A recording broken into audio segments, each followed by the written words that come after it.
All right, welcome back everyone to the Vendetta Sports Media Daily Show. Today is April 26th, 2023. I am Jack Sabin, joined by Griffin Crest. How you doing today, Griffin? I'm doing good, Jack. How are you? Oh, I'm doing all right. Can't complain, all things considered. Yeah. Got some good basketball last night. hmm Always a good day. Yep. And yeah, on that note, so yesterday the NBA playoffs continued. We had really I would say three great games. I don't think any of the games were necessarily bad. I mean, I think the biggest margin of victory was what that Suns game by 6, Yeah. as I think it was. But get it started, we can go over what I believe the first game played, which was the Hawks and Celtics game.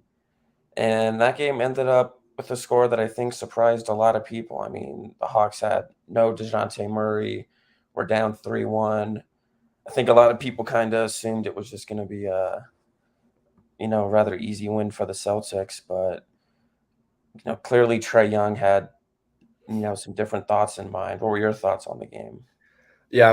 Coming from a Celtics fan, I kind of had it coming. Honestly, I feel like the Hawks were kind of back against the wall. And I feel like Boston always chokes in those kind of big game scenarios. Tatum played like shit. Like he shot 8 for 21 and only hit 1 3 out of 10 threes last night. So one thing I don't get is why does Joe Mazzulla really play Marcus Smart in crunch time? He's the Celtics' most erratic player, and he was causing turnover after turnover, like three straight possessions, and kind of killed him and stomped him out of the lead. So I don't get why he doesn't play Derek White or even Malcolm Brogdon. And so that's my takeaways. Trey Young did very well. So um, on to Game 6. Yeah, I think just with that Celtics team, it was just kind of there wasn't a lot of depth on display last night. I mean, Jalen Brown obviously had a great game with 35 points, missed some big free throws, but still, for the most part, played good. But I mean, yeah, like you said, the next highest score was Jason Tatum at 19, but it was a very inefficient game for him. I mean, yeah, 1 for 10 from three. Al Horford disappeared, only 3 points. hmm And yeah, I think it is an interesting decision to leave, Marcus Smart. I mean, obviously, he is one of, if not the best defensive guards in the league, but it was seeming like at certain points last night, the Celtics were just in desperate need of a bucket. And it's like, I don't know if Marcus Smart is necessarily the go to guy you want to have when you need a bucket. Because, yeah, I mean, Derek White he's probably been their second best player this postseason. He's been absolutely Yeah. going crazy. I mean, he averaged like what, 13 points in the regular season and is averaging like over 20 this so far. Yeah. I mean, yeah, last night he scored 18 on 7 for 11 shooting. So I think you need guys like him to kind of step up. Brogdon still played good, but yeah, to the Hawks' credit, I mean, Trey Young played absolutely amazing. John Collins came in with 22, but where do you think the rest of this series goes now that the Hawks are getting DeJounte Murray back? Do you think they can kind of make a series out of this, or do you think the Celtics handle business here now? I honestly think that Celtics always I feel like come out very well in game sixes, like past few years, just against the Bucks, against the Sixers, just all those teams they've been played very well in game sixes. But the Hawks have kind of shown up in these last few games, so the series like kind of felt like it was over almost. But getting Dejounte back, kind of having that fire under their ass, and they're going back to the A, so they could make it a series definitely. So I think it could go back to Boston in 7, and we could honestly see an upset. So yeah, Yeah, I got a feeling that Boston will probably get it done in the next game. I think they're gonna kind of like Atlanta have a fire under their ass, kind of realize like, oh crap, if we keep, taking advantage of this matchup and overlooking them, this Hawks team can get hot. I mean, they got a lot of shooting. We saw last night. If they get hot, it can be very difficult to keep up with them. yeah. Um, Other than that, the other games last night, like you said, were very close. Should we go on to Minnesota versus Denver? Oh yeah, that was I believe the next game that was played, and yeah, that was a 3-point game. Hmm. Was not a pretty game for the Nuggets, all things considered. I mean, Jamal Murray played absolutely amazing, but Jokic, by his MVP-like standards, wasn't amazing. I mean, he still finished with 28, 17, and 12, which Hmm. I know is crazy to say, but, 8 of 29 shooting for him is It's definitely not not what I would call a an typical MVP. Jokic night. Yeah.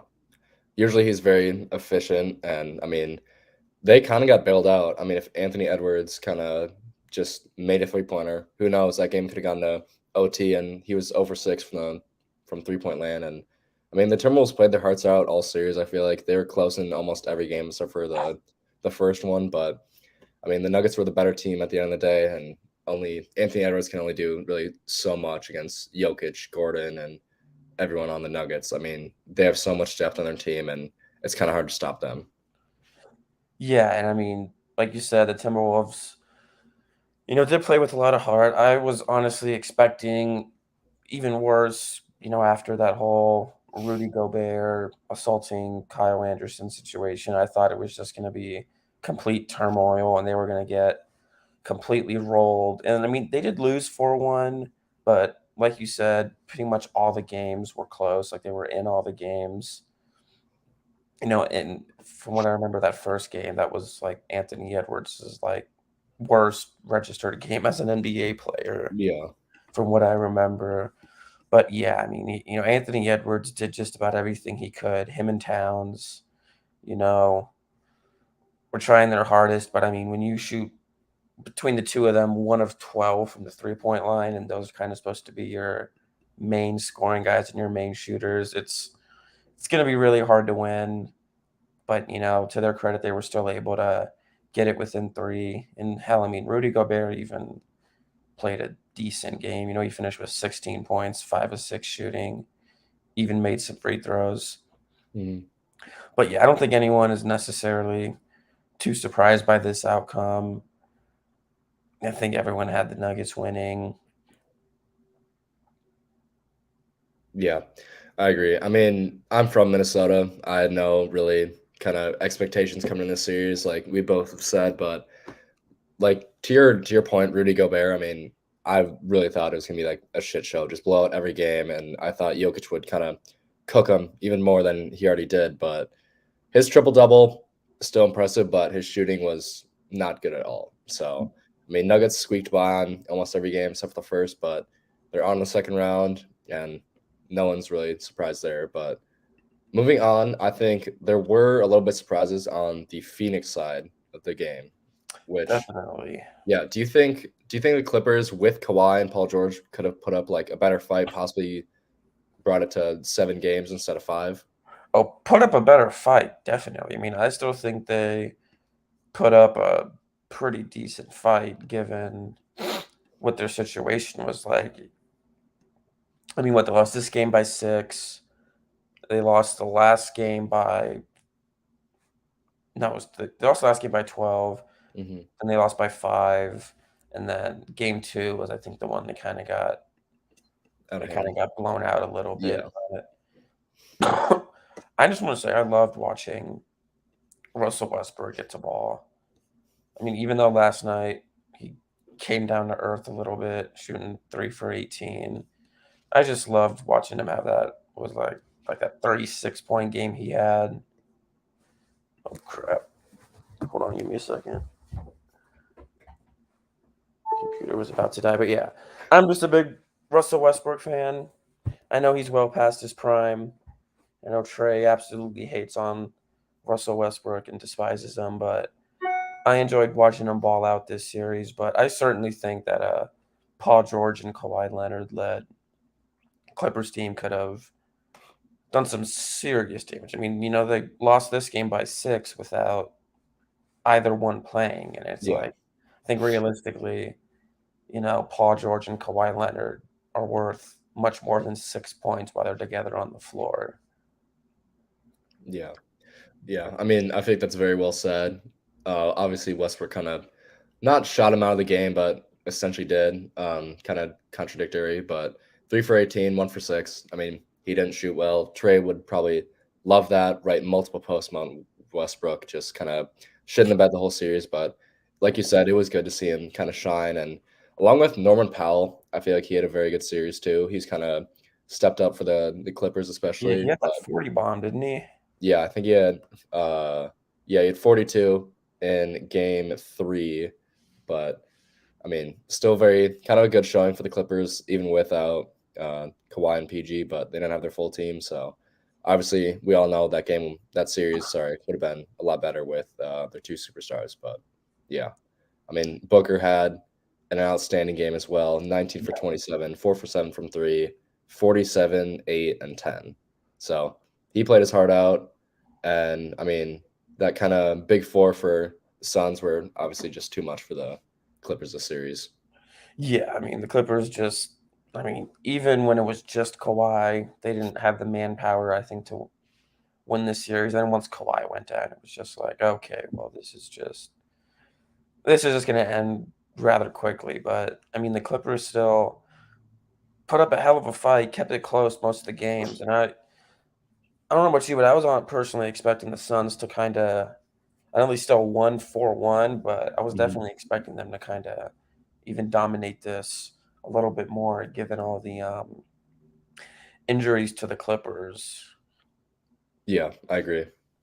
And I think the Suns team, I mean, obviously they have, arguably the best, starting five in all the NBA, but this depth at times kind of scares me in the decisions made on who plays. Like there was a game where Landry Shamet finished with like almost 30 minutes.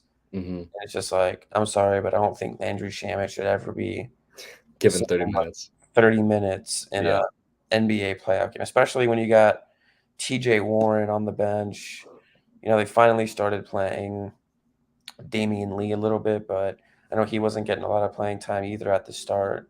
So there were some questionable decisions by the Suns in the rotations, but I think I am a little concerned with just how far this starting five can go. 'Cause, I mean, the starting five is obviously elite, but at the end of the day, when once you get to the playoffs, you need some depth and some role player guys who can step up and give you big games because your star players just aren't they're not all always going to be able to deliver on every night. And Yeah. if you have one or two of those guys, like Booker or Chris Paul, who are struggling, then you're going to need someone on the bench to pick up the slack. So it's not just Kevin Durant doing anything. And right now, I don't think I've really seen them get that big game or big series from any of these role players. Yeah. I mean, I think that was, like you said, that was kind of like the biggest question when getting Durant, especially like they lost Cam Johnson, they lost like Mikal Bridges and all those guys. And I mean, they had nothing on their bench too. So, I mean, when Josh Okogie and Landry Shaman are playing 30 minutes a night for the Suns, I feel like it's kind of how far can they actually go without any depth in a playoff like run? I Yeah, mean, I feel like they just can't do anything. They're gonna get banged up. It's a different level of basketball in playoffs than obviously the NBA regular season because it's kind of soft. But I mean, who knows how far the Suns will get? I don't know who they play next. If it ended, or sorry, who they would play in the next round. Now that they won. yeah, it just kind of seems like they're like an injury away. Like one of their main guys gets injured, and they Yeah. could be in some serious trouble unless somebody seriously steps up. Hmm. Yeah. I think it's I think now, yeah, I'm looking at it right now. They play the Nuggets in the second round. So I think that's kind of a obviously Phoenix's kind of first test with Yeah, a fully healthy Nuggets team in the playoffs. I mean, I think Aiden or not Aiden, sorry, Jokic will cook Aiden, and it'll yeah, be kind of interesting to see like Michael Porter Jr. against KD and kind of the matchups with Jamal Murray and Chris Paul and all those guys. So I think the Nuggets will. I think the Nuggets could win that series. I don't know it's gonna be very tight, but I think at the end of the day, it's kind of who has like the better depth, and I think the Nuggets will come out on top, but in seven. Yeah, I definitely agree. I mean, both obviously great teams, but I do think the Nuggets just have a little bit more depth, to your point, and I think that'll come to fruition in that series, especially, if it's going 6 or 7 games, these guys are I know they're NBA athletes, but they are still human, and you get to these 6, 7-game series, and you're playing 30 plus minutes a game, Hmm. each one, that adds up very quickly. Yeah. I think moving on, so we have 4 games on the slate tonight. So we have Yep. the Knicks versus Cavaliers at 7, Lakers versus Grizzlies at 7:30, Miami, Milwaukee at 9:30, and Golden State and Sacramento at 10. So we have 3 games tonight that could potentially get to the second round. So we have Knicks versus Cleveland. Who do you think's gonna take that game home? Well, first, I just need to say that I am rather shocked that the Knicks are up 3-1 right now. I mean, Yeah. I initially had predicted Cleveland to win the series, but I figured it would, be somewhat close. I figured Brunson and Randall would do enough to get him a game or two, but if you would have told me that the Knicks were going to be up 3-1, I would have I would have been very shocked. Yeah. And I am. Donovan Mitchell has been playing great, but Darius Garland's playing at like a historically bad level right now, and it's Yeah. just seems to be another case of Donovan Mitchell just getting no help in the playoffs, Hmm. even on Cleveland now. Yeah. But I think Cleveland can at least take one. I would be very, very shocked to see them lose this series 4-1. Hmm. The game's in Cleveland now, right? The last two Yeah. were in New York, so I think they'll have the home court behind them. I think they'll be able to at least take this one. But at this point, I'm having to go. I think the Knicks are going to win this series. Them and Brunson have very much impressed me.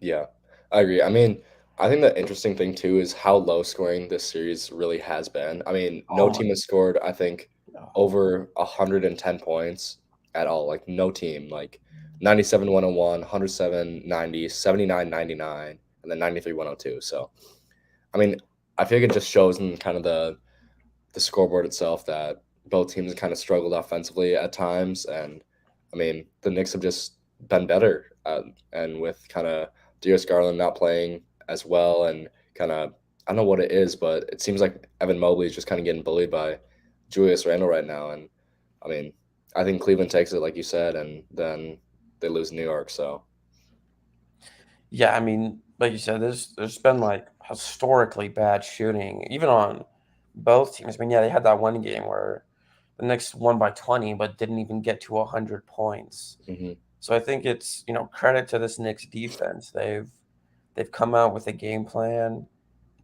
They're gonna let Donovan Mitchell kind of do his thing because they know that there's not much they're gonna be able to do to stop him. But they've clearly found something that works against Darius Garland, and yeah, Evan Mobley hasn't been horrible, but it's kind of clear when watching that he's still just a little too small and just kind of getting thrown around and bodied with inside the paint, which hmm kind of throws off the sort of double big man duo the Cavs had all season with Jared Allen and Evan Mobley. Because now it seems like Jared Allen's kind of having to take on a little bit more of that defensive role, hmm and it's kind of creating some mismatches down low that the Knicks have been able to take advantage of. Because yeah, neither team's really been able to shoot worth a damn, so yeah,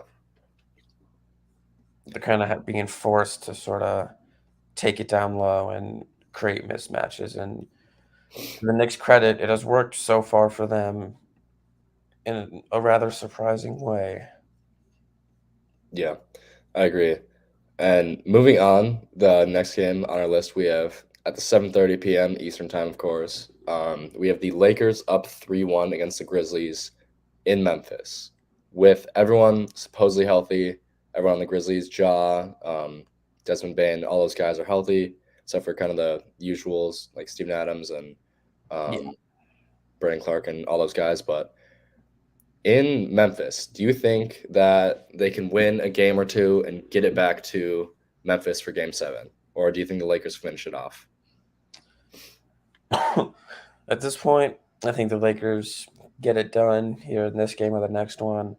At least I hope so. I mean, I am by no means a Laker fan, and I normally don't root for the Lakers. Hmm. But man, I just really do not like this Grizzlies team and these Grizzlies players. I understand being confident in yourself and believing in yourself, but this Grizzlies team just needs to be humbled. Like I've talked Yeah. about before, they're just way too cocky. Dylan Brooks is him and John Moran just way too cocky, and I forget what they said at the start of the year. But like they're like the West runs through us, and it's like, what have you done to for that to be true? Like you guys, it's your first year being a top seed, Yeah. since Mark Gasol and Zach Randolph and Mike Conley were all on the team.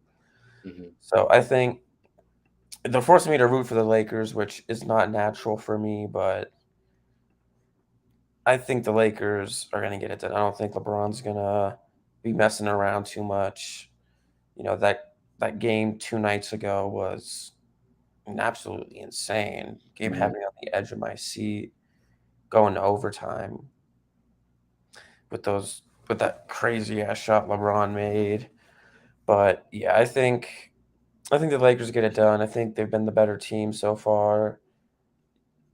You know, the first game they won rather convincingly. Second game they couldn't take the lid off the basket. Only scored 93 points. But in their last two games, they've gotten to 111 and 117. So, and I mean, even last game they won. Anthony Davis did not play great. And LeBron up until that fourth quarter, I think he had like 14, 16 points into going into that fourth quarter, and he kind of got going Yeah. later in the fourth and in overtime. So, I think the Lakers are going to need a couple other guys to step up. D'Lo hit some big shots for him in that last game. Schroeder didn't look great. He was just turning the ball over left and right in that last game. So I think they'll want him to kind of step up a little bit. But yeah, I think this Lakers team has what it takes to get it done on the road. A team led by LeBron is going to be, they're going to have their head on right. Not going to let the moment get too big. And I Yeah. think this Grizzlies team is just going to get humbled, and I'll be happy to see that. Yeah. I think I have to agree with everything you've said so far. Just, I mean, I've always kind of hated the Grizzlies. I was like kind of a big John Morant guy, and when he's at Murray State, but ever since he kind of turned in that villain Dylan Brooks form, and just kind of it's a party in my city, like all that kind of jazz Yeah, in Memphis. Like I feel like, how do you like that team? And I mean, Jaren Jackson Jr. I feel like isn't kind of that type of guy. I respect him, but all those kind of villains on Memphis, like I mean, they need to shut up. They haven't done anything in the NBA, and I think I would love to see them get humbled, especially by LeBron and all that shit talking that Dylan Brooks has been doing. Like LeBron's old, and I mean, it's kind of annoying at that point, and I want the Lakers to win in five. So I mean, I think that Grizzlies could take this game, obviously, because they're in Memphis. But I think back in LA, I think the Lakers' depth is way too much, and they're a different team from before the trade deadline. So I think the Lakers will win it in six. definitely. And I also just love that like basically game sealing shot that LeBron hit, that and Hmm. one was on Dylan Brooks. Yeah, You just saw how hyped LeBron got right after he was feeling himself. So yeah, I mean, I'm in the same boat. I'm all for being confident in yourself and trying to motivate your team, but at some point it's just way too much. And I think the Grizzlies, especially Dylan Brooks, have hit that point. Especially with Dylan Brooks, he has been horrible this postseason so yeah, far. I think I saw Nick Wright like post a thing on it where like Dylan Brooks has been like the worst registered player in the playoffs in terms of field goal percentage, field goals made, all this other stuff. So hmm, it's been nice to see LeBron give him the work because I'm just hoping this Memphis team has to go home first round, and then next year could maybe be a bit more humble. But moving on to the next series, I think it's the series that is even more surprising than the Knicks Cavs in terms of how it's gone so far. It's the Bucks and the Heat, and the Heat currently find themselves, or the Jimmy Butlers, maybe I should say more, Yeah, find themselves up 3-1. Matt's probably having a parade right now, but I I still can't believe it. I can't Obviously, even. once Giannis got hurt, I wasn't too surprised that the Heat, took that game. A Giannis-less Bucks team. Don't know really what you're getting with that, but even last game, Giannis comes back and Jimmy Butler has the game of his life, and now they find themselves in about as good as a position as they could find themselves in. What have you thought of this series so far? Did you think the Heat had it in them to be dominating the Bucks like this so far? I mean, I don't think dominating is the right word that I kind of thought that he would do. Obviously, I feel like Jimmy Butler turns into a different human being every playoffs. Like, he's arguably kind of like around the top 20 player-ish, like before, like in the NBA regular season, but he turned into a different gear. And I mean, that last game, 56, 57, whatever he had, I mean, was incredible. Better than his kind of his finals run in 2020. But I thought the Heat would have been better, not like better than the Bucks, but kind of not as good as like they're doing right now. I think they would have won like at least 2 games, if not three. But I mean, the Bucks team is good, so I don't know what's going wrong with them at all. I mean, Brooks Lopez is looking good, and Giannis is looking kind of iffy in their series, but the Heat just want it more. I feel like, and I think the Bucks have gotten like a little bit over too confident. I mean, Chris Middleton has kind of disappeared in a sense, like he He has always not does in been the good at playoffs. all. What? So, yeah, I said, yeah, Middleton has not been good at all. Yeah, and I mean, I would love to see the Heat knock out the Bucks as a Celtic fan, but we got to get past the Hawks first. So, but I think the Bucks could come back in 7 games. But I mean, the way Jimmy Butler's playing, I don't see it. Like it could happen, but at the end of the day, Jimmy's turned into a different animal. So go Heat. Yeah, I mean, out of all the 3-1, like out of every single series that's 3-1, I would say this one is probably the one that I would say is the most likely for a comeback to happen just because it is the Bucks. Hmm. And I mean, Heat still have no Tyler Hero. It's like once I found out they had no Tyler Hero and we're going against the Bucks, I was like, okay, Jimmy Butler be able to will him to, maybe a game, maybe two, Hmm. 'cause he'll go crazy. But the Heat, it's just it's been crazy. Jimmy Yeah. Butler has obviously been amazing. Bam, has been so. He hasn't been, anything necessarily amazing, but and you mentioned Chris Middleton's been struggling, and Drew Holiday, his last game, from what I can remember, was not very good either. Because I remember I think him and Middleton both kind of struggled. Yeah. He had 14 points, 6 of 19, and 2 of 11 from the 3-point line. Brook Lopez has been touch and go. Like, I think he had a great, what was it, game one? He had a great game one and, a great game four here, but just games two and three weren't amazing. Pat Connaughton, who was really good at the start, he had a crazy game. I think game one, he went 1 of 6 from three. Connaughton and Ingles, they were the two kind of X factor guys that got them their win when they got it. They both shot the lights out. Hmm. And now it's looking like if the two of them, or at least one of them, kind of isn't in their groove, this Bucks team struggles for 3-point shooting, and especially if Chris Middleton's going to give you a 4 of 12 shooting. It's like you're going to need somebody else to take that load because Giannis obviously isn't going to shoot very well. Yep. I mean, Brook Lopez obviously is a decent shooter now. And Drew Holiday, he's been struggling. So it's if you're not getting your starters to kind of hitting threes, then you're going to need those two off the bench. And right now they have not had them. Yeah. Yep, I completely agree with that. But moving on, the only tied series in tonight's slate is Golden State versus Sacramento. And with Fox kind of fracturing his hand, or I think that's what the injury was. I know it was his hand, He was but like his he is finger. playing. What? I said, yeah, I think it was like his finger, like Yeah, index finger or something. something like that. But he is playing tonight, he said. So I mean, I feel like you have to in NBA playoffs, especially when you're facing the Warriors and you lost the last two games. So I mean, what are your thoughts on this one, Jack? Well, right away, whatever the over under is for De'Aaron Fox points, I'm hammering the under.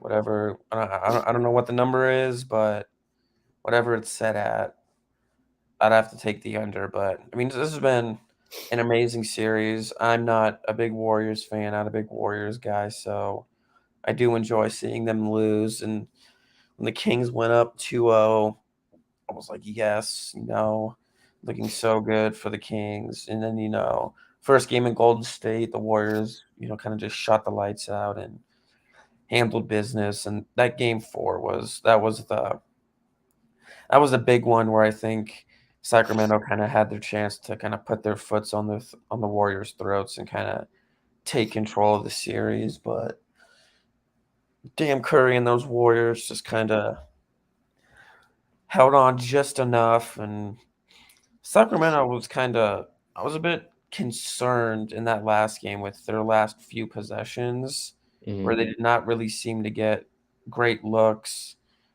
De'Aaron Fox hit that one contested three, but I think before he hit that big three, they had missed like two or three straight, just bad looks. And then Harrison Barnes took a couple of bad looks.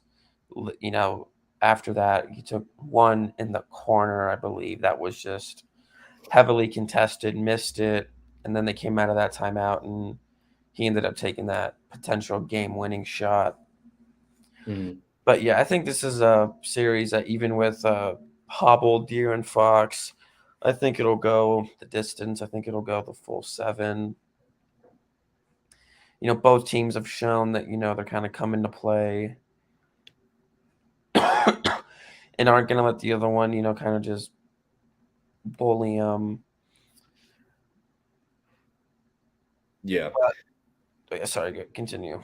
Oh, I mean, I was just gonna agree with your point, kind of like you said, like no team's gonna let them like bully them, and I think especially kind of with the other series, like we've kind of talked about. I mean, the Knicks kind of bullied the Cavs, the Lakers have kind of bullied the Grizzlies, and even the Heat have bullied the Bucks. But it looks like this series is kind of out of kind of everyone we've seen or what's going on right now is that they seem kind of interlocked with each other, and especially like the play too. I mean, Jordan Poole hasn't been great, obviously. He hasn't been great all season, but I mean, the Kings and Warriors just seem so just like tied together. Like whoever kind of screws up first is gonna lose that series and lose that game. So I think it's gonna be interesting, especially with De'Aaron Fox kind of breaking his finger or his hand, whatever he said before. But I don't know. The Warriors are favored in this game right now, but I think it could go either way. I mean, it's been very close in every single game. So yeah. Yeah, I'd probably lean towards the Kings right now. Um, I think they're still kind of waiting. Kevin Herter did not. I mean, he didn't play horrible last game, but he only took four shots, Hmm. 1 of 4 from the field.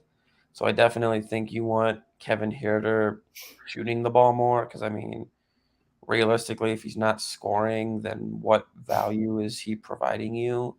Yeah. He's not going to be a great defender, not a plus playmaker or rebounder. So if you're not getting him shots, then I don't really see the point of him being on the court. I mean, Harrison Barnes looks like he's still trying to get the Warriors wins with how Hmm. he's been playing. I mean, was what 1 of 6 from the 3 point line last game, 3 of 11 from the field. Hmm. I mean, it's kind of been De'Aaron Fox and Keegan Murray kind of had his breakout game in the playoffs. I think I said he had like 10 combined points in the previous 3 games, and then drops 23 in the last game. Sabonis hasn't been horrible, but I think they're going to need a bit more offensive output from him. I think it's clear that this Warriors team has shown that, when they get hot, when they get going, you kind of got to have the guys that can get buckets for you and keep up with them. And then, Davion Mitchell and Malik Monk, I think, are two spark plug guys off the bench that have been great for the Kings so far. It's been cool seeing that duo of Fox and Monk Mhm. back out on the court. Takes you back to those Kentucky days. Yep. Davion Mitchell, one of the better, another one of those really solid defending guards. I forget what someone was telling me what his nickname was, but he had like a, I'm drawing a blank on it. It was like a really sick ass nickname, talking about how good his defense is. Mhm. But yeah, in this game, I'm going to Kings. I'm more so picking with my heart than my head. I just can't, in good faith, pick Yeah. the Warriors to win. Mhm. Yeah. I mean, I think that's pretty fair. I mean, anyone could go either way in this series, but other than that, moving on to the NFL, obviously the big news has kind of struck that Aaron Rodgers is finally a Jet, and the Jets kind of. What are your first kind of thoughts on did the Jets get fleeced or who really kind of won this trade? Um, well, I think when trying to judge who won this trade, like, I think we have to wait a little bit because when a team gets only picks back, Hmm. and I think you have to wait and at least see who they who they get with those picks before judging. So here, I got the trade up here. Jets get Aaron Rodgers, pick 15, and a 2023 fifth. And the Packers get 13, a second round pick, a sixth round pick, and then a conditional second that will likely become a first. I mean, from the Packers' perspective, I think I kind of talked about it when I wrote the article on it. Like, I didn't love it, but I didn't hate it either. It's like I understand that at this point you had to get something from Aaron Rodgers, Hmm. or you had to get something, and I don't know. I mean, I'm not an NFL GM. I don't know what else was on the table. I don't know what other teams were offering or what it was looking like, but I don't hate it for the Packers. Again, I got to see who they end up taking. I mean, how does Jordan Love end up turning out if he ends up being a really good quarterback, then the move will look a lot better. But if Love comes in and just flat out is shit, then yeah, I think it'll be a little bit more questionable. Yeah. And then in terms of the Jets, I mean, you're getting Aaron Rodgers, but I think from what I've heard, the Jets are having to pay pretty much all his contract, right? I think it's the opposite because Is they saved a lot of money. I think they it saved like Jets around it? like Was the Packers paying most of it? I think so. Okay, so you have to if you're the Packers having to pay up the majority of that contract, I don't love that. I mean, Mm, I don't think anyone loves when you're having to pay cap on a guy who's not on your team, but I mean for the Jets, I mean you're getting Aaron Rodgers. I think there's enough said in that. He is going into his age 40 season, but he's won MVP 2 out of the last 3 years, so I think he's clearly shown sorry, I think he's clearly shown that he's still got some left in the tank. And this is a Jets team that has a rather good roster. They may still be a year or two away with how young they are, but I think they're realizing kind of this is their window, and they don't want to go through the process of drafting another quarterback. hmm. The pick they had at what was it, 15, Yeah. wasn't going to be enough to get. I mean, in my opinion, there's only two guys, Stroud and Young, who are worth taking as a franchise guy. I'm not as big on Richardson and Levis as Will Levis, but I don't think they would have been able to move up to get one of those two guys. So I thought they maybe would have gone after Derek Carr too. Hmm. I would have really liked if they went after Derek Carr, just a little bit younger, maybe not as good as Rodgers. But yeah, I think with this one, we'll have to wait and see who the Packers take. Because yeah, I think it's too early to fully gauge, who wins, who loses. Hmm. Yeah, I agree. I mean, we kind of had this. I didn't really debate in the Slack chat, but I know Trey was not a fan Yeah, of I saw it. the Jets getting Rodgers. I mean the Jets. Like, I think the first thing that you got to say is they cannot develop a quarterback for their lives. Yeah, And I think if you you kind of had to take this Rodgers deal, and I know you gave up kind of maybe a little bit too much around like what, like 2 second-round picks uh and trade literally 2 spots ahead of the Jets. And I mean, I don't know. I think it's good for the Jets for that part, and you save a lot of money in free agency and your cap hit too. But I think that's the only good kind of areas for the Jets trade really, and for them in a sense. But looking at the Packers, you move 2 spots up in this year's draft. Could you take a quarterback? Maybe. If you take Will Levis, you're stupid and you ruin the trade. I feel Yeah. like. But I think you just can't make a huge decision right now and say who really won it.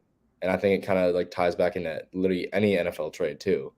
And it's so hard to determine right now. But if the Jets need to win right now, which they might have to, just because depending on how kind of young their team is, and like they're kind of aging in a sense, but they're going to have to sign a lot of contracts in the future too. And the AFC is only getting better and better. So why Yeah, not? I mean, yeah, the AFC is just absolutely loaded. So I think that's kind of I think that kind of played a part in the Jets' decision. They realized they're like, we have a really solid roster, Mhm. but we just don't have the quarterback. And I mean, what last year they started off like five Seven and and three, I think. one, 5-2, or something like that. Something like that. Yeah. Yeah, 7-3. But it was just clear they just didn't have the quarterback position down. And Yeah. in an AFC that's got the likes of, Joe Burrow, Josh Allen, Patrick Mahomes, you need kind of that dog at quarterback who can go out and win you games. And whether or not that's Rodgers at age 40 is yet to be seen. I mean, he's clearly shown that he's still got something left in the tank. I don't know how much that is. I mean, every year he's contemplating retirement, so Hmm. I can't really say for sure, but yeah, I think in this case, time will tell. If the Packers go out and draft, 3 Pro Bowlers, then it's like, well, I mean, you can't really say it's a bad trade. But, Yeah. if the Packers do what they've done recently and whiff on majority of these picks, then it looks a lot less worse from their perspective. Yeah. I agree. Any final thoughts on really the kind of whole trade scenario, or you got your opinion in? Yeah, I think for the most part got my opinion and don't love that the Packers are having pay. I don't know how much. I don't know what the percentage breakdown on that is or how much they're having to pay, but I don't love that for the Packers. Love that for the Jets. Like almost getting them for free essentially. Yeah. So I think it allows them to still go out and sign some other guys, kind of bolster up this roster a little bit because I still don't think they're quite ready for a deep Super Bowl run. Hmm. And I think they're still a little bit young and inexperienced, but I do think with Rodgers and at the helm now, they are just a little bit closer. Yeah. I agree. I think that like we kind of saw at the kind of later parts of the season where kind of Zach Wilson, I mean, he shit the bed all season, but I think kind of showed with like especially their quarterback play when they started off really hot.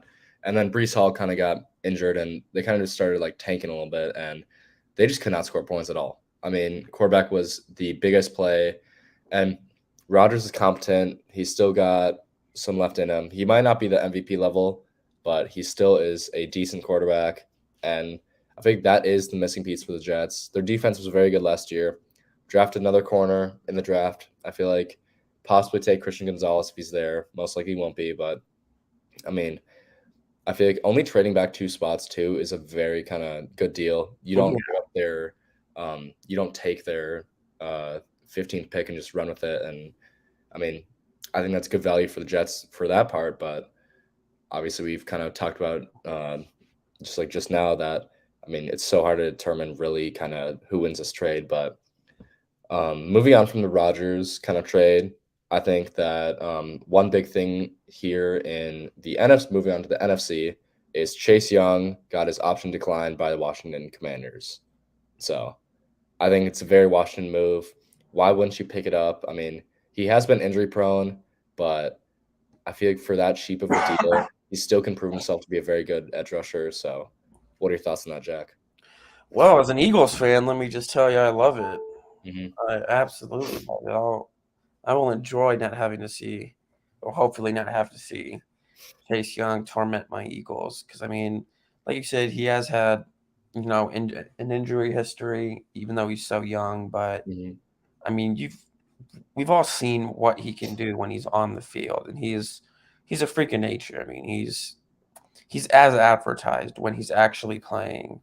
Hmm. And so, yeah, I mean, like you said, it's typical Washington move. It's still seems like the legacy of Dan Schneider is, rubbing off Hmm. on the team. Because yeah, I don't see how you don't extend that 5th year option, even though he's missed, you know, God knows how many games so far this season or in his career. But when he's on the field, he just wreaks havoc.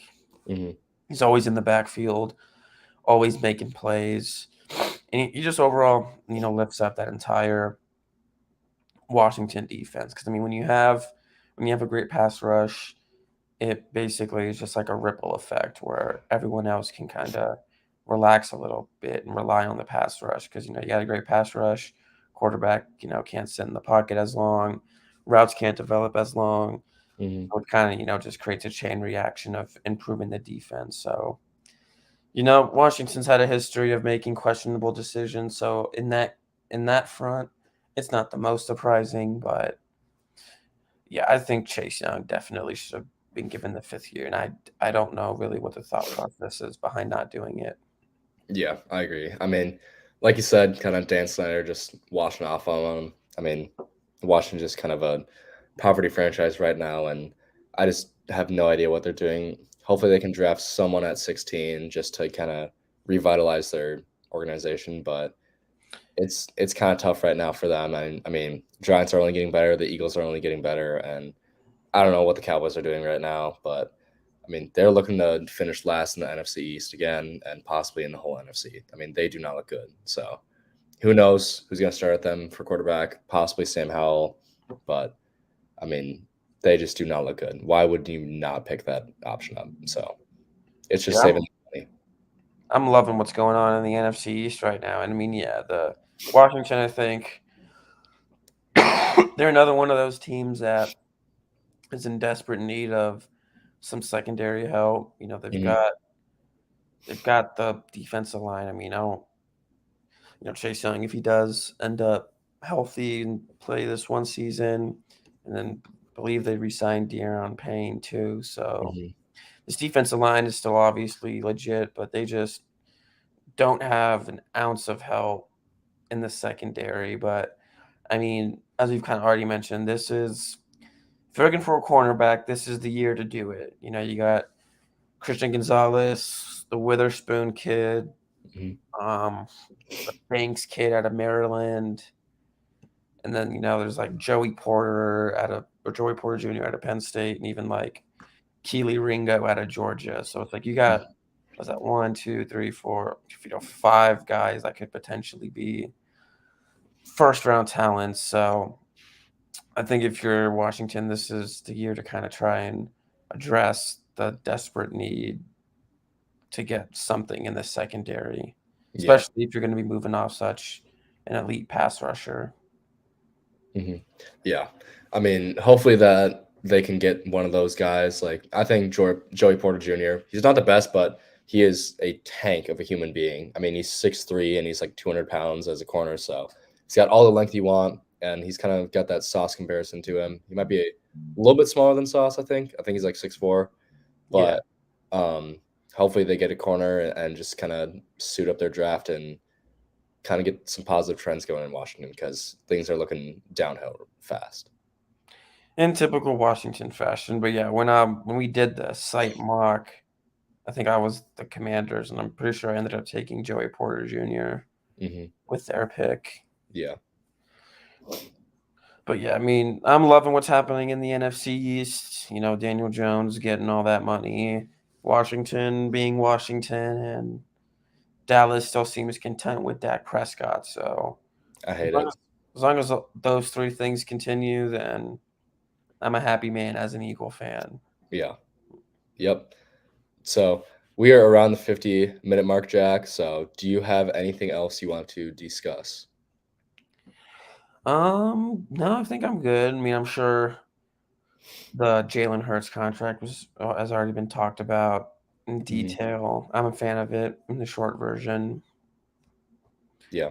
Aside from that, no, nothing else too pressing on my mind. Mhm. Yep.